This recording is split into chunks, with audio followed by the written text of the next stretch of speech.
Boa noite, meus irmãos. Graça e paz do nosso Senhor Jesus, amém? Vamos nos acalmar um pouco, nos acomodarmos aí, depois de um momento abençoado de intercessão uns pelos outros, não é? As crianças podem ir se dirigindo, as que ainda não foram, para a sala lá atrás, onde terá um culto também, mais voltado para a linguagem delas.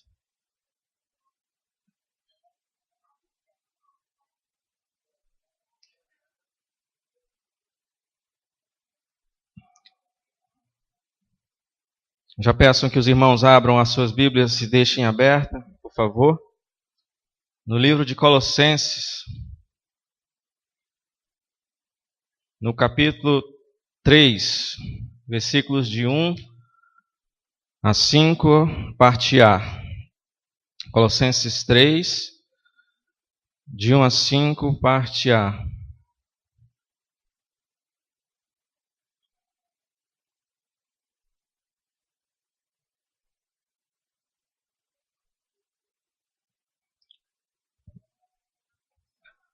Acompanhe a leitura aí comigo. Portanto, já que vocês ressuscitaram com Cristo, procurem as coisas que são do alto, onde Cristo está assentado à direita de Deus. Mantenham o pensamento nas coisas do alto e não nas coisas terrenas. Pois vocês morreram e agora a sua vida está escondida com Cristo em Deus. Quando Cristo, que é a sua vida, for manifestado, então vocês também serão manifestados com Ele em glória. Assim, façam morrer tudo o que pertence à natureza terrena de vocês. Vamos orar. Deus querido, chegamos aqui, Pai, na Tua presença e graças te damos por esse privilégio que temos de, como igreja, prestarmos culto ao Senhor. E eu peço ao Senhor que esteja agora com todos nós, nos confrontando e nos edificando com a Tua palavra. Me ajuda, Senhor, nas minhas limitações e que eu possa transmitir a Tua palavra com fidelidade, com verdade. E se por algum motivo eu fugir de algo que não é a Tua palavra, que isso não permaneça. Muito obrigado, Senhor amado, em nome de Jesus. Amém. Amém.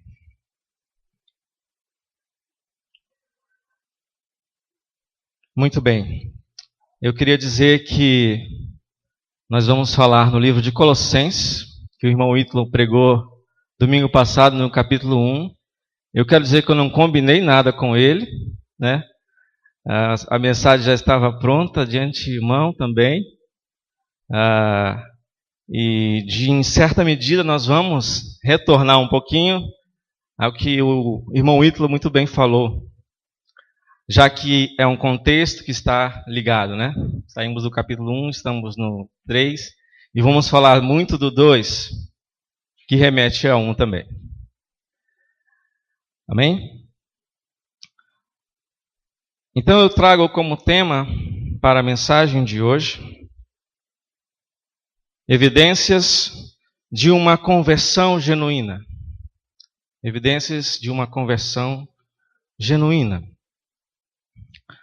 E eu não tenho como falar do capítulo 3 sem, como eu disse, me remeter ao capítulo 2, porque o texto do capítulo 3 começa com a palavra portanto. Então, se começa com a palavra portanto, ele faz referência a algo que está mais atrás. Então é muito importante que nós vejamos o contexto em que esta palavra foi escrita há anos atrás e que é viva e serve para nós hoje. Muito obrigado, irmã Lúcia. Então Paulo no capítulo 2 está denunciando algumas graves heresias, graves distorções da palavra que está acontecendo em Colossos. O irmão Ítalo falou do gnosticismo, ele falou do misticismo, Mas também estava acontecendo mais coisas. Falou também do legalismo, falou também do misticismo, não é isso? Eu não estava aqui, mas veja só a importância que é a nossa mensagem gravada. Estava de serviço, né?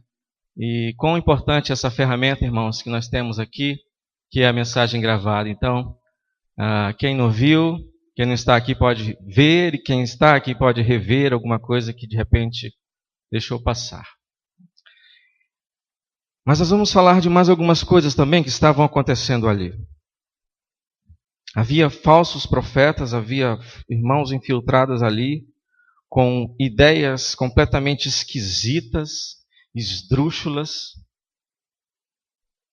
e que tentavam incutir na mente daqueles irmãos de que eles precisavam de algo mais, de que eles ainda não tinham alcançado um nível espiritual satisfatório. E eles sim, aqueles falsos mestres sim.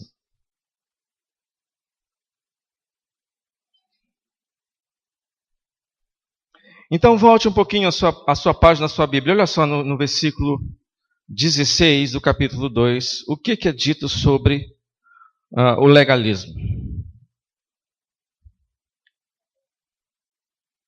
Se o negócio me ajudar aqui.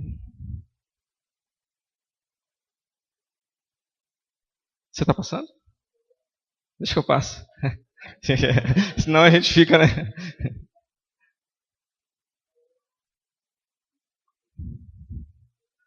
Olha só, Colossenses 2, 16. Portanto, ninguém vos julgue pelo comer, ou pelo beber, ou por causa dos dias de festa, ou da lua nova, ou dos sábados. Ainda estavam ligados à lei judaica, ligados a rituais, a tradições. E o próprio versículo seguinte fala assim. Vou pedir para você passar, Edson, porque está bem difícil aqui, tá? O próximo. E Paulo fala, olha só, estas coisas são sombras do que haveria de vir, do Messias que viria. A realidade, porém, encontra-se em Cristo. Então, eles estavam apegados a festas, a dias de sábados, a comidas. E Paulo diz, olha, isso são sombras. Isso são apenas sombras do Cordeiro que viria. Por que vocês ainda estão apegados a isso?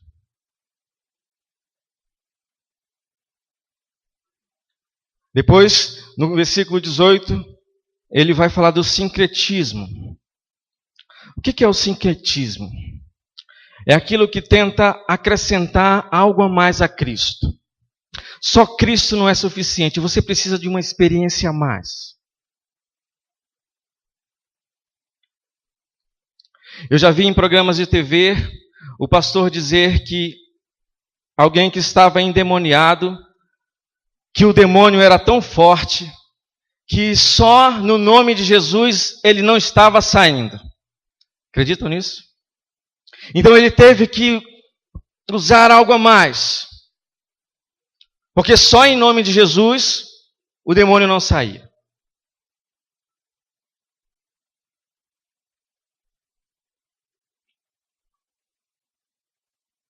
Então, os falsos mestres em Colossos, eles tinham visões, eles diziam que faziam contato com anjos. E eles ignoravam a palavra de Deus fazendo essas coisas. E abriam as portas para qualquer doutrina satânica, qualquer besteira que não está afirmada na palavra. Diga-se de passagem, Satanás é especialista em falsificar experiências, em enganar. Vejamos 2 Coríntios 11, 14. O próprio Satanás se disfarça de anjo de luz.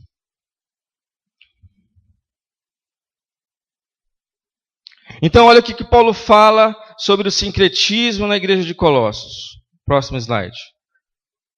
Não permitam que ninguém que tenha prazer numa falsa humildade e na adoração de anjos, olha só, os impeça de alcançar o prêmio. Tal pessoa conta detalhadamente suas visões, sua mente carnal a torna orgulhosa.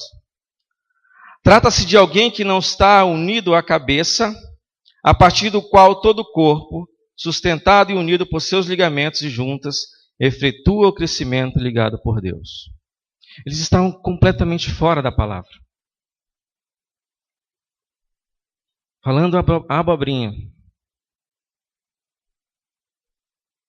Secrentismo. Acrescentar algo a mais à palavra de Deus.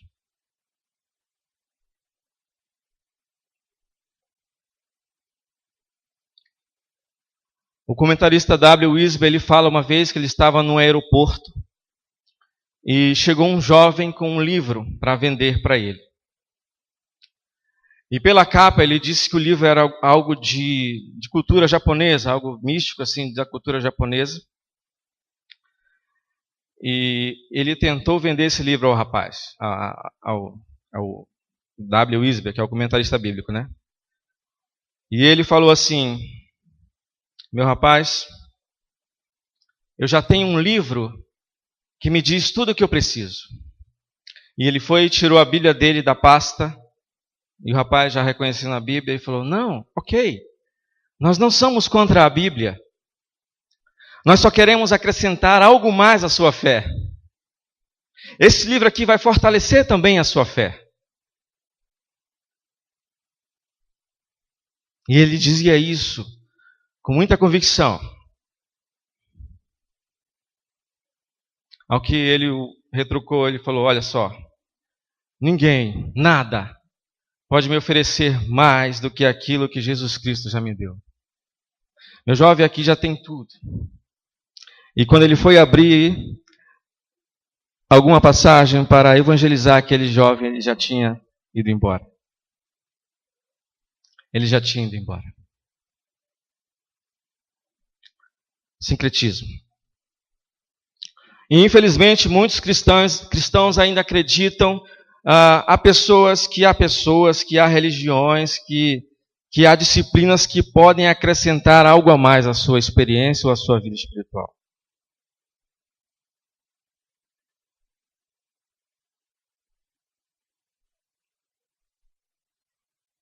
Não sabem que já têm tudo o que precisam.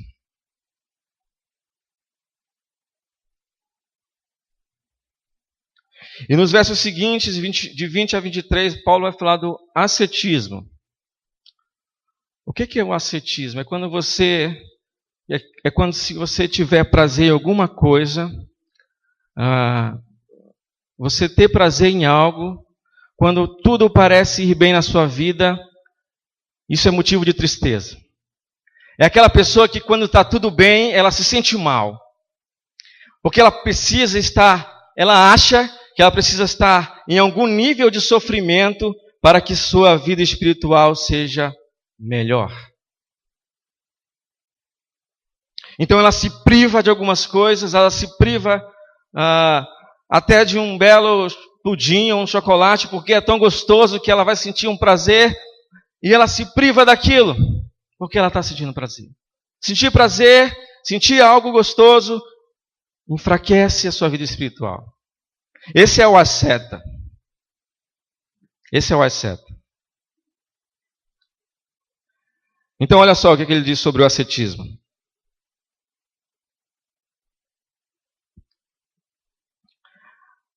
Já que vocês morreram com Cristo para os princípios elementares deste mundo, por que vocês então, como se ainda pertencesse a ele, se submetem a regras? Olha, não manuseie, não prove, não toque. Todas essas coisas estão destinadas a perecer pelo uso, pois se baseiam em mandamentos e ensinos humanos. Essas regras têm, de fato, aparência de sabedoria, com sua pretensa religiosidade, falsa humildade, severidade com o corpo, mas não tem valor algum para refrear os impulsos da carne. Percebam que ele fala severidade com o corpo. O corpo precisa estar sofrendo. Você precisa estar num tipo de flagelo permanente para que sua vida espiritual seja satisfatória diante do Senhor. Ele diz, mas isso não tem valor algum. Não é isso que vai refrear os impulsos da carne. Não é por aí que você vai refrear os impulsos da sua carne.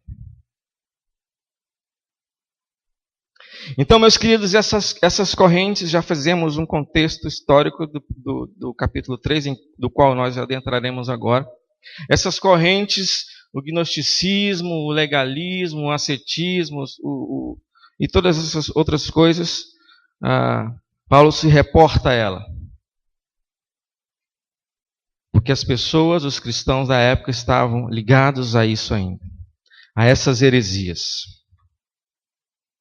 Mas e hoje?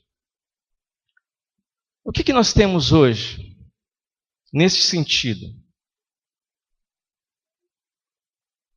Entre outras coisas absurdas, nós temos visto o liberalismo teológico.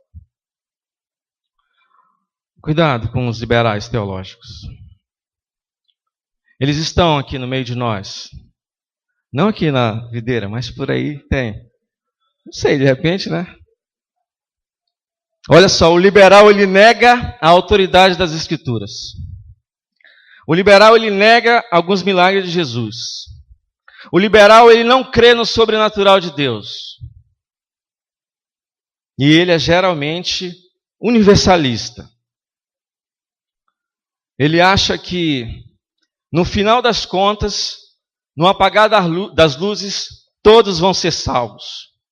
Ele pega aquela passagem que diz: eis o Cordeiro de Deus que tira o pecado do mundo, e ele interpreta assim, olha só, se o Cordeiro de Deus tira o pecado do mundo, não há mais pecado. Se não há pecado, não há condenação. Então, apesar de tudo, no final das contas, todos vão ser salvos. É tipo aquele filme do Indiana Jones que vai baixando a porta e ele pega o chapéu dele, né? No final das contas, quando a porta estiver fechando, você vai passar. Esse é o universalista liberal.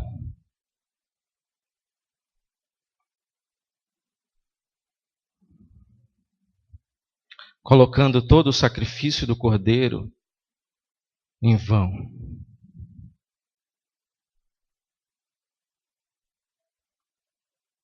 Já se deparou com um liberal, Max?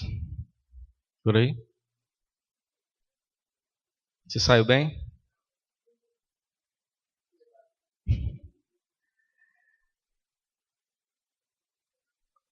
Então agora, meus irmãos, nós temos visto hoje muitas coisas assim também. Essas coisas antigas e outras besteiras que vão surgindo aí. O liberalismo surgiu há uns 250 anos atrás, mas como movimento já terminou, mas as ideias, as raízes permanecem, e entre outras besteiras vocês conhecem muito bem. Mas agora nós vamos ver as evidências de uma conversão verdadeira, genuína, ao longo do capítulo 3. Então Paulo não apenas denuncia tudo isso, mas ele mostra uma saída. Ele mostra uma solução, ele mostra o que eles e nós temos que fazer. Como é que é andar verdadeiramente em santidade? Como é ter verdadeiramente uma vida piedosa?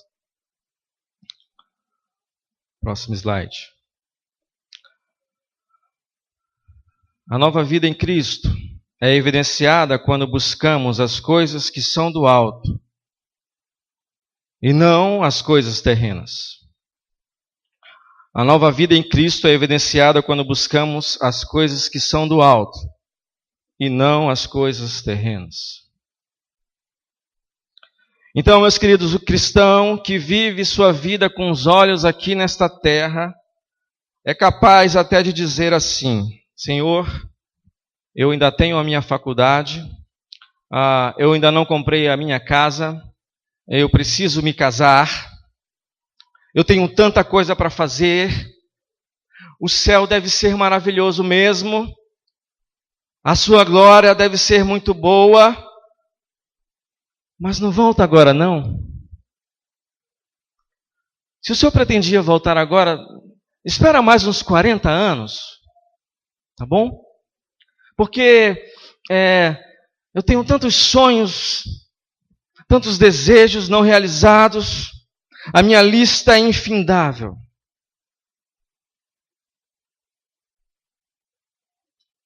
Os pensamentos estão mais nas coisas aqui da terra.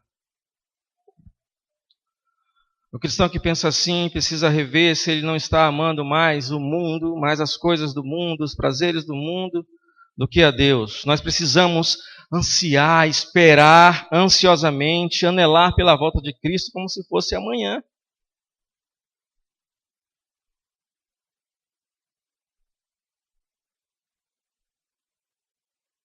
O pastor Joveci disse uma vez uma coisa que eu nunca me esqueço e eu sempre que posso me reporto a ela.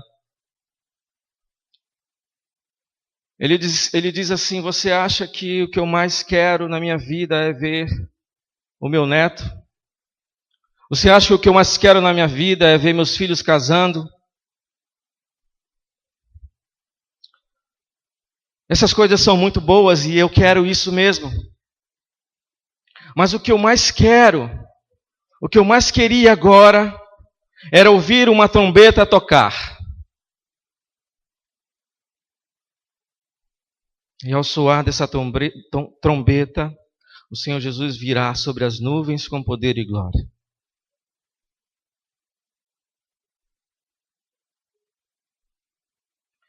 Mas de que maneira nós vamos buscar as coisas do alto, meus irmãos? Como? O segredo está no versículo 2. Olha só, Colossenses 3, 2. Mantenham o pensamento nas coisas do alto. O segredo é manter o pensamento nas coisas do alto. As questões práticas do dia a dia, do nosso dia a dia, são realizadas segundo a orientação de Cristo. Nós ainda estamos aqui.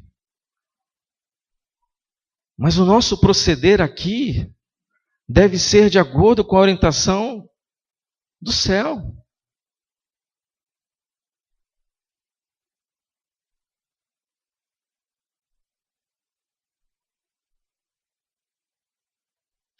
Certa vez um senador americano, ele estava fazendo um comentário, vou falar em senador, né? Só abrir um parênteses aqui. Esse domingo é a eleição, né? E é o fim do período eleitoral. E alguém já disse que não vê a hora de chegar o Natal para todo mundo se amar de novo, né? Que no Natal todo mundo vai se amar de novo, mas os ânimos ainda estão exaltados. Mas que nós realmente possamos orar por essa eleição no domingo, realmente, que o próximo governante seja uma pessoa que tome decisões de acordo com princípios bíblicos, de acordo com a ética moral do Senhor. Vamos orar pelo nosso próximo presidente. Então, como eu dizia, um senador americano ele falou a seguinte frase, olha só. Convém lembrar que na política, sua posição depende da cadeira que você ocupa. Sua posição na política depende da cadeira que você ocupa. Ele estava se referindo às cadeiras reservadas a cada partido lá no Senado. Cada partido tinha sua posição mais proeminente ou não ali no Senado americano. E isso também pode ser de forma analógica, ou análoga, também nos remete à nossa vida, né? A minha maneira de viver, né? O meu modo de andar depende do lugar onde eu estou sentado. E eu estou sentado com Cristo nos lugares celestiais. Olha só que maravilha. A minha maneira de viver, o meu andar cada dia depende de onde eu estou sentado. E onde você está sentado? Você está sentado com Cristo nos lugares celestiais.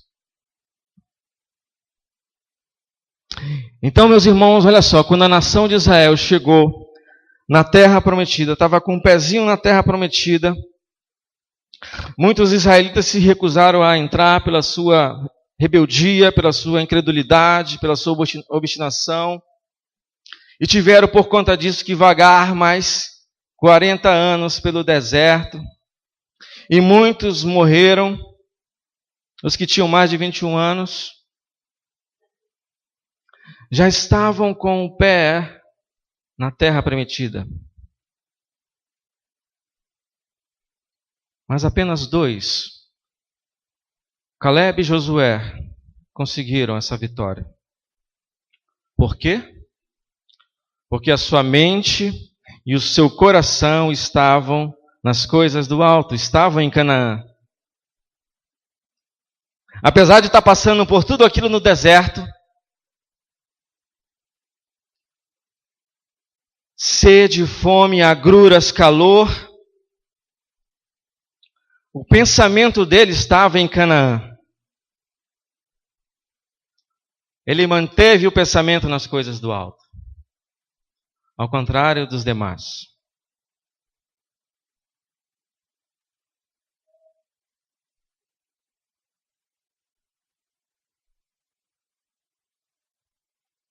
O presidente dos Estados Unidos tem privilégios e poderes porque ele se assenta à mesa da sala oval da Casa Branca, assim como a rainha da Inglaterra, porque se assenta no seu trono. Mas nós estamos assentados no trono com Cristo. E devemos voltar, meus irmãos, constantemente a nossa atenção e os nossos sentimentos para as coisas do céu, por meio da palavra, da oração, da adoração, do serviço. Fazendo tudo isso, eu tenho minha mente nas coisas do alto.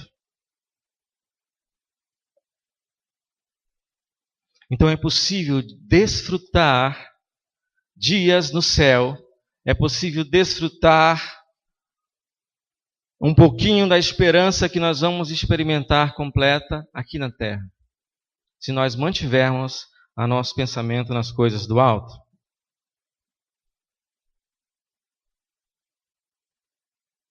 Próximo slide.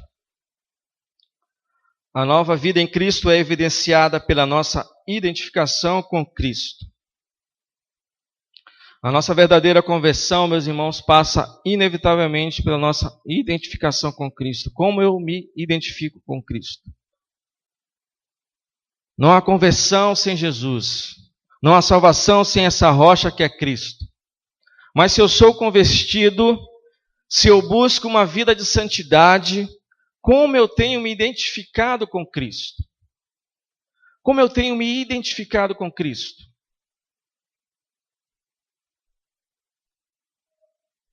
E eu trago aqui 5 aspectos em que nós nos identificamos com Cristo. Primeiro deles, pode passar. Nós morremos com Cristo. Olha só, versículo 3, parte A. Pois vocês morreram. O texto, no seu contexto, quer dizer que nós morremos com Cristo. Observe que Cristo apenas não morreu por nós. E essa é a doutrina da substituição. Ele não apenas morreu por nós, mas nós também morremos com Cristo. Isso é a doutrina da identificação. Nós morremos com Cristo. Quando Cristo morreu naquela cruz, nós não estávamos longe de lá. Nós não estávamos distantes de lá. Nós estávamos mais perto do que aqueles 2 malfeitores ali do lado. Nós estávamos mais perto porque nós estávamos no centro com Ele.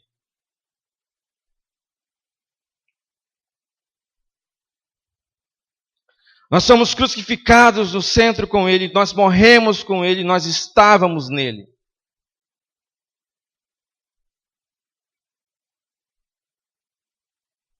Então Paulo vai dizer, olha, se nós morremos com Cristo, não tem mais nenhuma lógica nós vivermos para o pecado.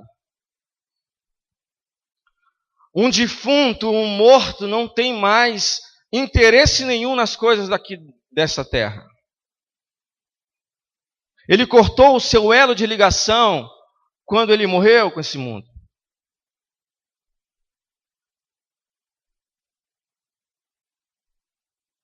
Então Paulo vai mostrar que a primeira consciência que a gente deve ter é que quando a gente se converte, quando o Senhor coloca o toque de fé em nós, nos chama com seu Espírito Santo, ao ouvir a palavra que nos promove fé, nós devemos nos ter a consciência de que nós morremos com Cristo. Nós morremos com Cristo. Estamos mortos para o pecado, mas vivos em Cristo. Vivos em Cristo. E esse é o segundo aspecto de identificação. Pode botar. Nós vivemos com Cristo, né? Versículo 4. Quando Cristo, que é a nossa vida. Versículo 4. Quando Cristo, que é a nossa vida. Paulo já dizia que, pode passar em Filipenses 1:21, que para ele o viver é Cristo e o morrer é lucro. Ele também dizia em 2 Timóteo 2:11, esta palavra é digna de confiança. Se morremos com ele também viveremos. O mesmo Paulo, sempre ele, fala que ele morreu por todos, para que aqueles que vivem já não vivam mais para si mesmos, mas para aquele que por eles morreu e ressuscitou, em 2 Coríntios 5:15. Em Romanos 14:8 ele diz, se vivemos, vivemos para o Senhor.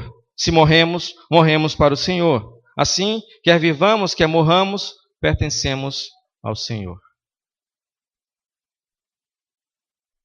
Para nós, o viver é Cristo. E aqui uma pergunta. Será que a nossa vida tem refletido uma vida entregue a Cristo? Uma vida que morreu para o pecado e está agora viva, pujante em Cristo?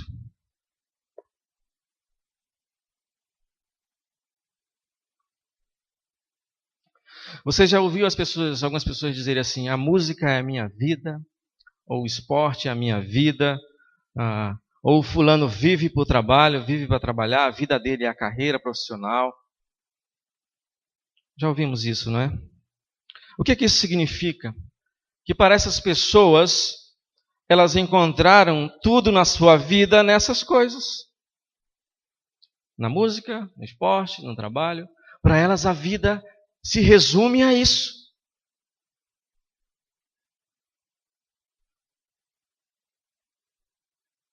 O próprio Zico falou, anos atrás, que ele deve tudo da vida dele ao futebol. Mas nós dizemos assim, para nós, a nossa vida é Cristo. A minha vida está centrada em Cristo. Eu devo tudo que eu sou a Cristo.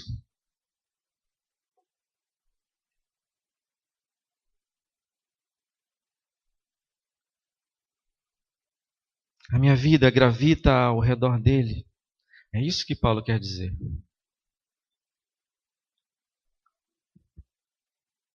Próximo aspecto da nossa identificação com Cristo. Nós ressuscitamos com Cristo. Versículo 1. Observe que ele usa o verbo no passado. Olha só. Portanto, se já ressuscitastes com Cristo, ele usa o verbo no passado.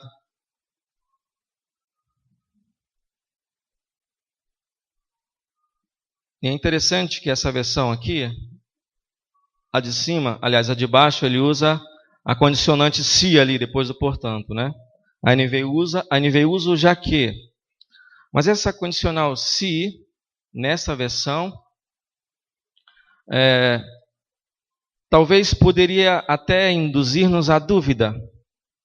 Esse se poderia dizer que até talvez nós tenhamos sido ressuscitados com Cristo. Porque tem esse se, mas essa não é a ideia. O sentido mais exato desse se é Uma vez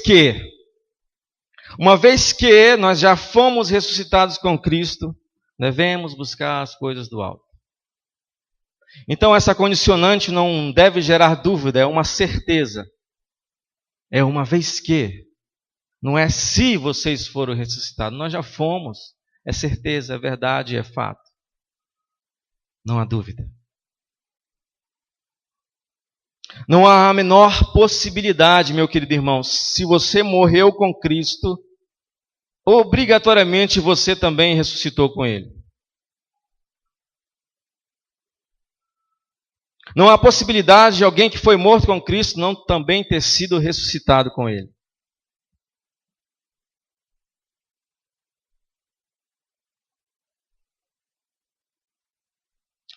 Agora veja bem, é possível alguém que está vivo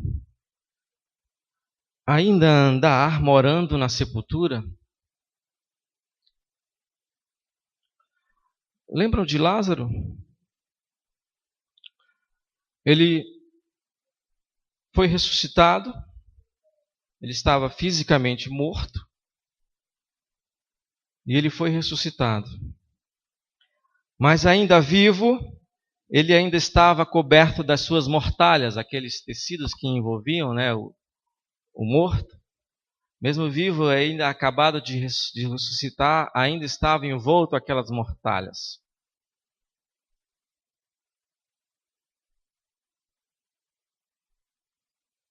E Paulo vai dizer à igreja, olha, vocês já ressuscitaram com Cristo. Por que vocês ainda ficam usando essas mortalhas?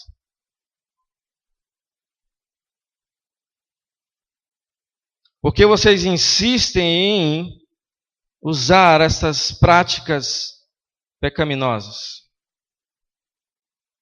Vocês já receberam vida. Vocês foram ressuscitados com Cristo. Larguem essas mortalhas.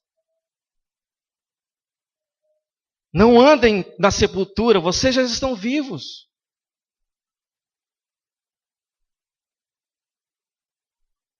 E muitos de nós, meus irmãos, mesmo vivos também, ressuscitados com Cristo, insistimos em não nos desvencilharmos das mortalhas do pecado.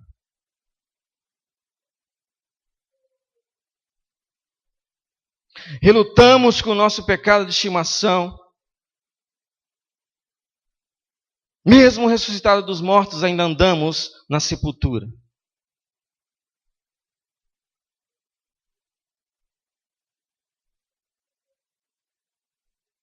Quarto aspecto da nossa identificação com Cristo. Versículo 3. Estamos escondidos com Cristo. Estamos escondidos com Cristo. O propósito de Paulo aqui é combater aqueles falsos mestres gnósticos, com aquelas doutrinas errôneas. E Paulo vai falar, olha, a sua vida está centrada, você está escondido, você está guardado, você está protegido com Cristo de tudo isso. Numa linguagem mais contemporânea, você está blindado dessas coisas. Dessa forma, nenhum poder prevalece sobre nós, nenhuma heresia prevalece sobre nós. Estamos numa cidade de refúgio, guardados, escondidos. E essa cidade de refúgio é Jesus.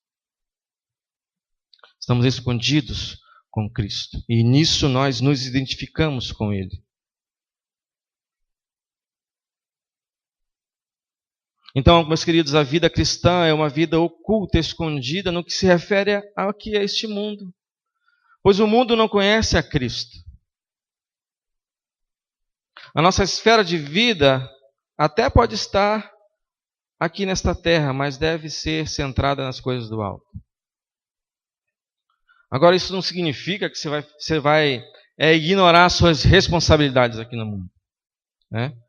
Muito pelo contrário, nós vamos ter mais motivação e forças, porque nós estamos com a cabeça lá na frente. No grande dia. No dia em que nós iremos estar com Ele. Então, uma vida escondida com Cristo não significa que você vai viver alienado, que você vai viver desplugado, desconectado de tudo, vai vai sair do WhatsApp, vai cancelar o Facebook, não vai falar mais com ninguém, vai se trancar numa bolha.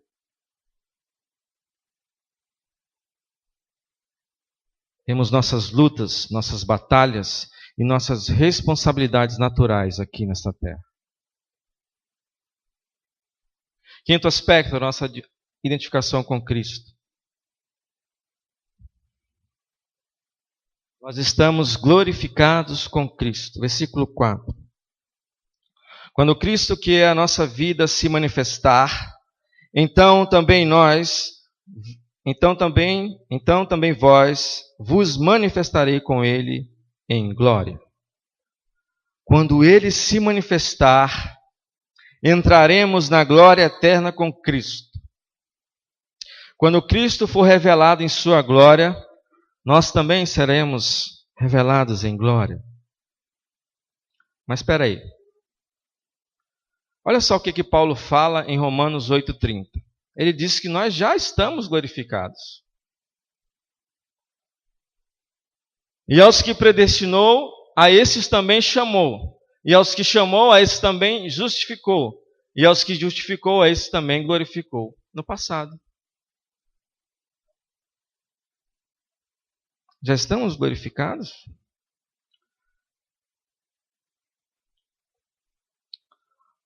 Para Paulo, ele diz assim, porque ele fala que essa glória simplesmente não foi revelada ainda, mas nós já estamos glorificados. Cristo já nos deu a sua glória. Mas a sua revelação plena, a revelação perfeita da glória dele, se dará com a sua segunda vinda ainda. Olha só o que diz Romanos 8,17. Se somos filhos, então somos herdeiros. Herdeiros de Deus e co-herdeiros com Cristo. Se de fato participamos dos seus sofrimentos, para que também participemos da sua glória. E olha só o que Jesus diz sobre nós, a respeito da nossa glorificação, lá em João 17, um pouco tempo antes dele ser preso. Ele fala assim, ele ora ao Pai, e ele diz assim, olha só, João 17:22. Dei-lhes a glória que me deste, para que eles sejam um, assim como nós somos um, eu neles e tu em mim. Dei-lhes a glória que tu me deste. Jesus deu sua glória, nos glorificou. A glória que o próprio Pai deu a ele. Nos identificamos com Cristo ou não?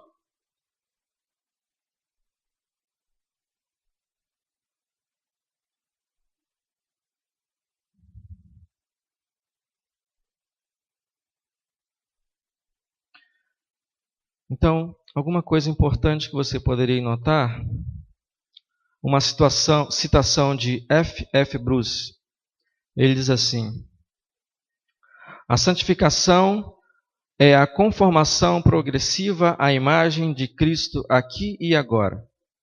E a glorificação é a conformação perfeita à imagem de Cristo lá no céu.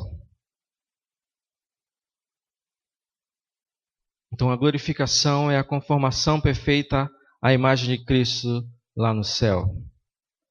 E nesse nosso processo aqui na terra, nós progressivamente nos santificamos em busca desta glorificação final e plena.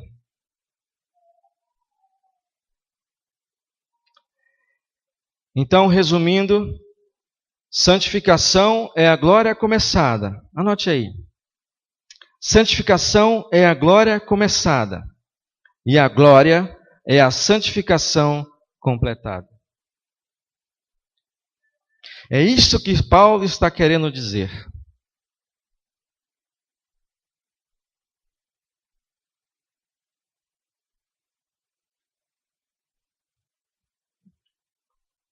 Próximo slide. Terceiro tópico.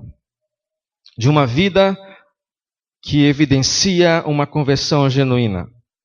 A nossa vida em Cristo é evidenciada pela nossa aspiração por Cristo. a nossa vida em Cristo é evidenciada pela nossa aspiração por Cristo.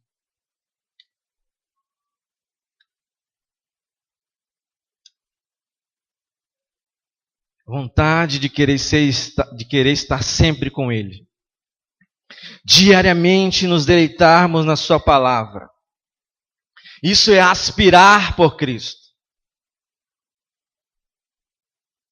Em tudo que fizermos, Ele está aqui na nossa mente o tempo todo.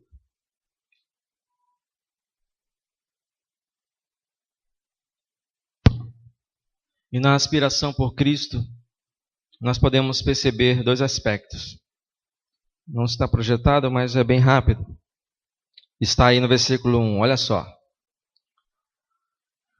O primeiro aspecto da nossa aspiração por Cristo é a busca por Ele. Versículo 1, parte B. Buscai as coisas que são de cima, onde Cristo está assentado à destra de Deus. E essa palavra buscar aqui, meus queridos, olha só, presta atenção, que interessante. Ela está no presente. Né? Buscai, ou busque. Isso implica aí uma atividade contínua. Ela é habitual. É uma palavra que tem sentido de investigação. Não é só uma busca para encontrar, mas é uma busca para possuir. Porque se você busca e encontra, mas tá ok, encontrei, está aí. E sai, você precisa buscar e possuir. Não é uma busca apenas para saber, mas é uma busca para ter intimidade, comunhão com o Senhor.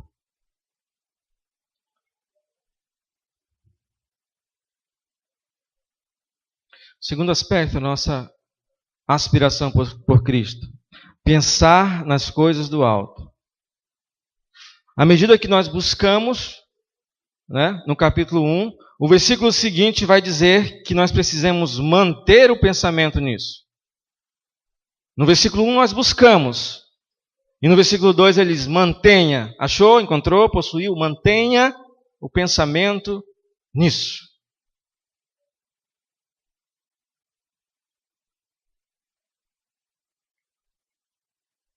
E esse pensar aqui, meus queridos irmãos, é algo muito profundo. Não é só imaginar, pensar aqui nas coisas de Deus. Não é só um exercício mental, nem está ligado ao seu estado emocional. Mas é um pensar que te inspira. É um pensar que controla a sua vida. É uma meditação. E quando eu penso, e quando eu mantenho o meu pensamento nas coisas do alto, isso vai me guiar, vai me nortear, vai balizar a minha vida espiritual durante toda a minha caminhada cristã.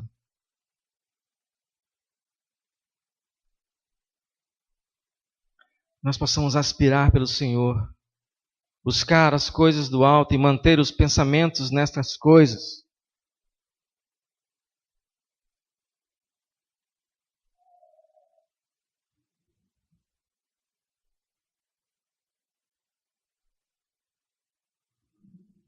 Existe sim, meus queridos, uma maneira de viver uma vida de autodisciplina. Existe sim uma maneira de viver uma vida santa e piedosa, uma vida de domínio próprio, uma vida que não cede às paixões carnais.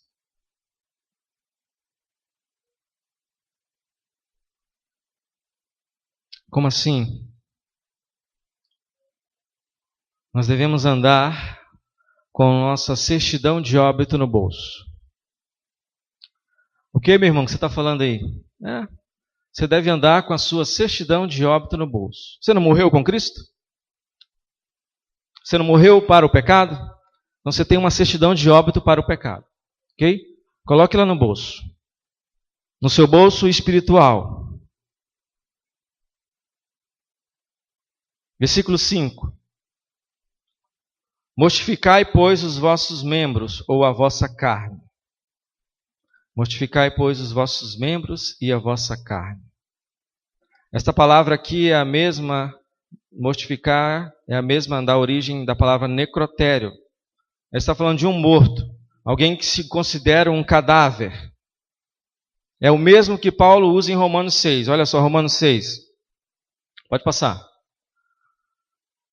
Que diremos, pois? Permanecemos no pecado para que a graça abunde? De modo nenhum. Nós que estamos mortos para o pecado, como viveremos nele ainda? Considerem-se mortos para a natureza terrena. Então, meu querido, quando o pecado apelar no seu coração, quando a tentação bater na sua porta, quando o diabo sedutoramente colocar a sua bandeja com petiscos apetitosos para você, com banquetes do mundo, você saca a sua certidão de óbito e diz: já estou morto para isso. Eu já morri para isso. Eu não pertenço mais a essas coisas deste mundo. Jesus usou este mesmo princípio quando ele diz assim: olha, se o teu olho direito te faz pecar, arranca e lança fora.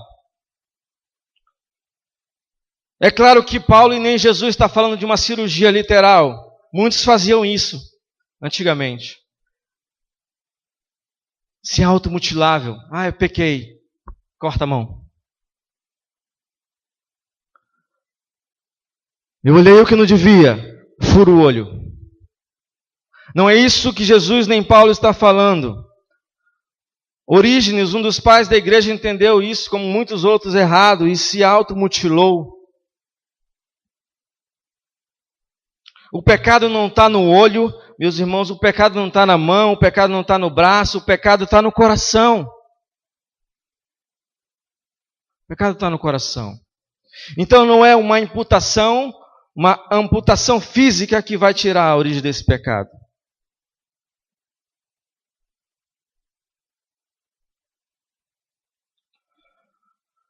Conta-se da história de duas moças que viviam uma vida libertina, na balada, nas coisas, na night.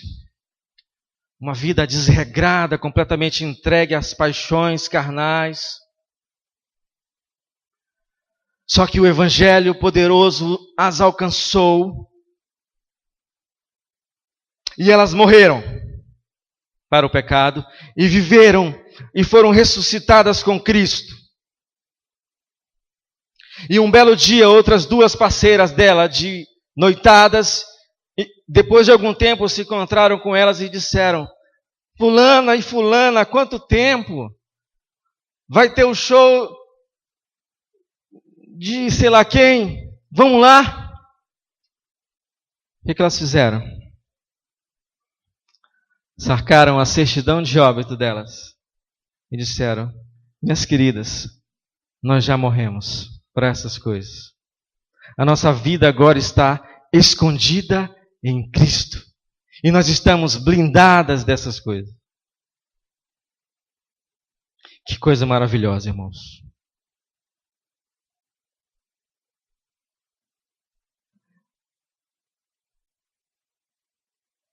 Então o livro de Colossenses é um livro fantástico. É um livro que fala sobre Cristo. É um livro cristológico, em que ele pode narrar todos os atributos de Cristo, logo no capítulo 1. E ele vai dizer pelo menos 9 referências de Cristo em Colossenses. A carta de Colossenses diz que Cristo é o Filho amado de Deus. Ele é a imagem do Deus invisível. É o primogênito de toda a criação. Ele vai dizer que ele é o eterno, que ele é o onipotente Criador. É o cabeça da igreja, é o nosso Redentor, é a esperança da glória. É o detentor de todos os tesouros da sabedoria e do conhecimento. É a plenitude de Deus. Ele é tudo em todos. Tem até 2 cânticos, 1 ou 2 que nós cantamos aqui, que é praticamente o livro de Colossenses que nós cantamos.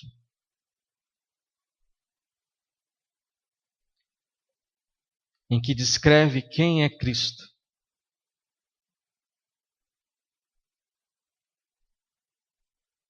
Então, meus queridos, como não buscar andar em santidade diante de um Deus tão santo? Essas são as características que evidenciam uma conversão genuína.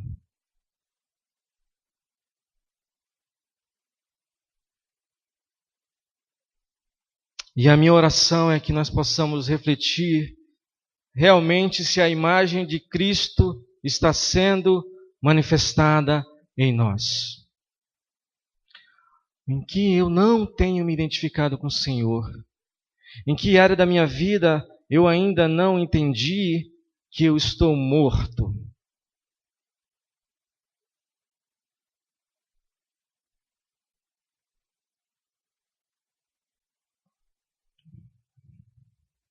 Oremos. Senhor Deus e Pai, obrigado, Senhor, pela Tua palavra.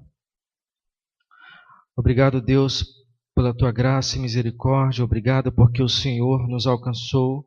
O Senhor, através do Teu Filho Jesus, nos identificou com Ele.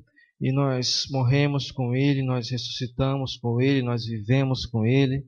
Nós seremos glorificados com Ele. E isso tudo é graça do Senhor.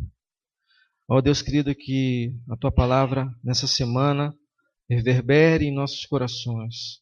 E possamos realmente manter o pensamento e meditar nela. E fazermos um autoexame de como está a nossa vida de convertido em Cristo. Como está a nossa vida de nova vida em Cristo. Obrigado, Pai. Em nome de Jesus eu oro grato. Amém.